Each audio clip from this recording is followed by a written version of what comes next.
Hey everybody, thank you for joining me today. My name is Adriana and let's grab a drink as I discuss why I think succulents are so cool. I was on Facebook browsing the Facebook groups because mostly my Facebook consists of houseplant and plant groups now. And I was just noticing a lot of hate on succulents and it made me really sad because Jade is what made me fall in love with plants and started me on this journey of collecting plants. First, I started out with succulents and cacti, and then moved on to house plants, to tropical. So it made my heart hurt to hear that a lot of people don't like them. And I have a theory about this. I think it's because succulents and cacti are recommended as easy care plants because of their watering needs.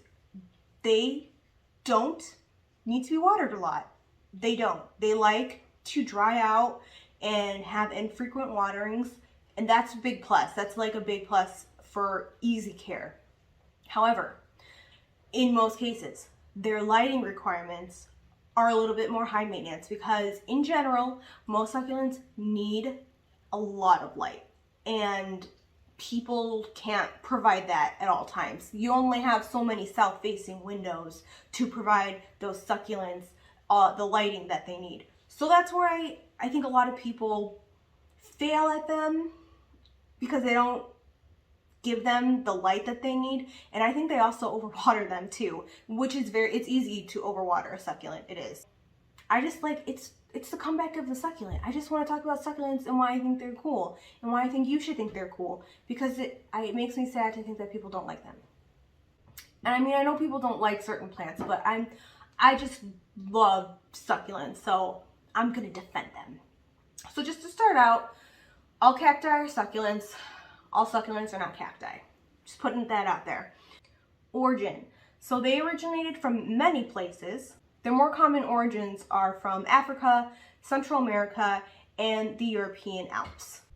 The word succulent originated from a Latin word meaning juice or sap, and that is due to the fact that succulents hold water either in their leaves, their stems, or in their roots. And that is why they don't need to be watered that often, because they hold that water in and release it as needed.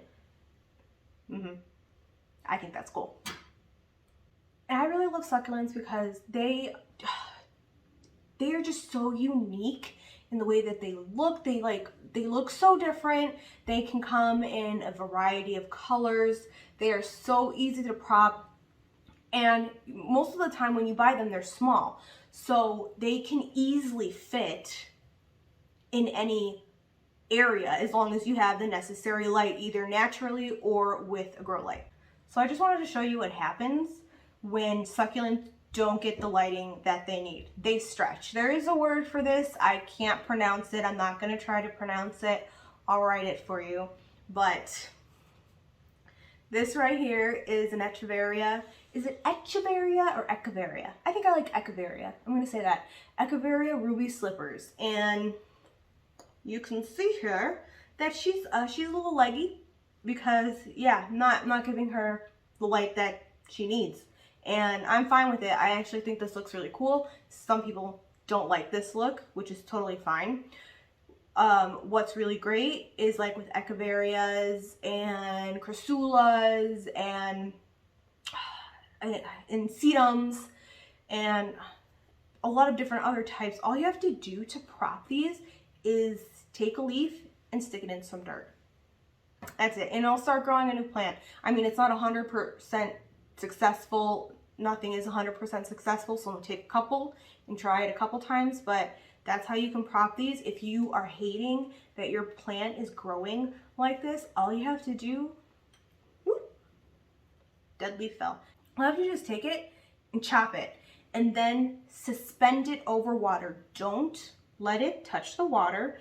Have it suspending over water, and eventually roots are gonna grow and you're gonna have a whole new plant, and it's super sweet.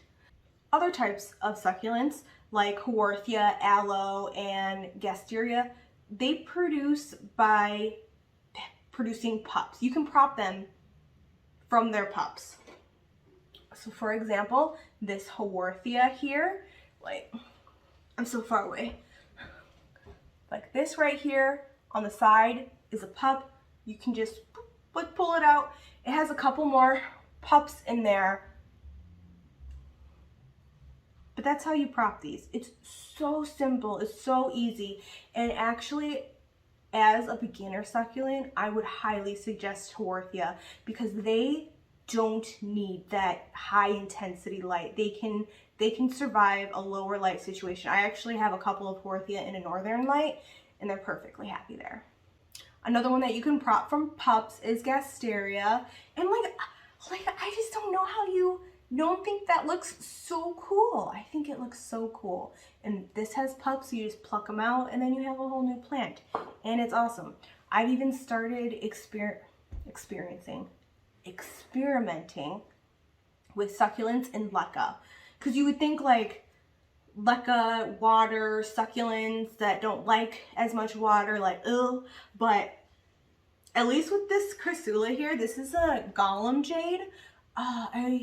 I think that's the one this is. I can't remember for sure.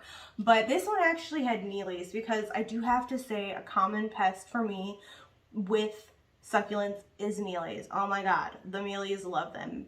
Pretty much every pest that I've had on a succulent has been a mealy bug. But at least like, I would consider mealy bugs pretty easy to handle. Like they're not like spider mites, which I heard are terrible. Knock on wood. Have not had those. But yeah, this had mealy bugs and it wasn't doing very well. So I'm like, you know what? Let's just do it. Let's just try it. Let's try it in leca, and it's doing really well. It is getting a little top heavy, so it's kind of like droopy, but it's like, I'm really happy that it's making a comeback because Chrysula is my favorite family in succulents. Okay, don't want to drag this on too long. I just want to be like, hey, succulents are awesome. Don't hate on them. So to close it out, I just want to show you a couple of the succulents that like are really one of my favorites. One of the first being this Euphorbia, more commonly known as an African milk tree. My husband brought this back from Louisiana. I almost said Florida. Don't know why. He has not been to Florida on a work trip. He brought this back from Louisiana when he went on a work trip for me because he knows I love plants, and I love this plant so much. I think it's so cool and unique looking. The leaves have this gorgeous red pink coloring. I just think the way it grows is so cool, and it's pretty thorny. Yes, awesome.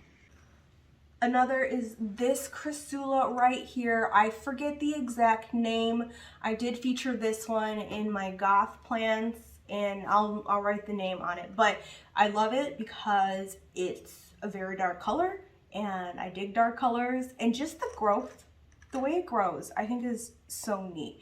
And this one is also very sentimental to me because I bought this on Etsy, and it was the picture was similar to this, you know, showing off the plant, how pretty it is.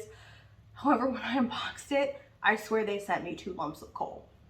Like, this plant, there's 2, were so shriveled up, I thought for sure they were dead. But that's when I first tried water propping.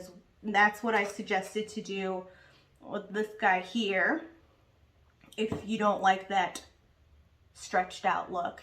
And I mean, it worked. Look at it today. It's glorious. Next is this beautiful Chrysula. This is a Ripple Jade. This I picked up on my husband and I 5-year anniversary trip to Michigan a couple years ago. And I just love how these type of Chrysulas just look like little trees. And I love trees. And they just look like mini trees, and they're so awesome. This one's so cool. I love this one. Then I thought I would finish it off by showing you the one that started the obsession, my beautiful Jade. Don't judge her too harshly. She is looking a little bare because last season she had mealybugs and they just kept coming and coming and coming. Oh, they were a pain. She's finally over it. She's growing back some new leaves. She's looking great. Oh, this is what I was talking about with propping. So this was just a leaf that fell on one of my animals, probably like knocked it off, and it just fell into the dirt. And now it's growing a new little jade. So eventually when this mother leaf is dead, I can just take this, plant it up, and start growing another jade. I think that's awesome. So this, yes, my all-time favorite, because this is the one that taught me how to care for a plant and taught me that you don't have a black thumb. You can actually keep something alive. You just have to find the right plant for you. So yeah, this video is just about, like, don't hate on succulents, please, because I love succulents and they're awesome. And everybody should love succulents just because I do, of course. But that's it for today. Thank you for joining me on this succulent rant. I just want everybody to love succulents as much as I do. But thank you for joining me. I'll see you guys next time. Cheers.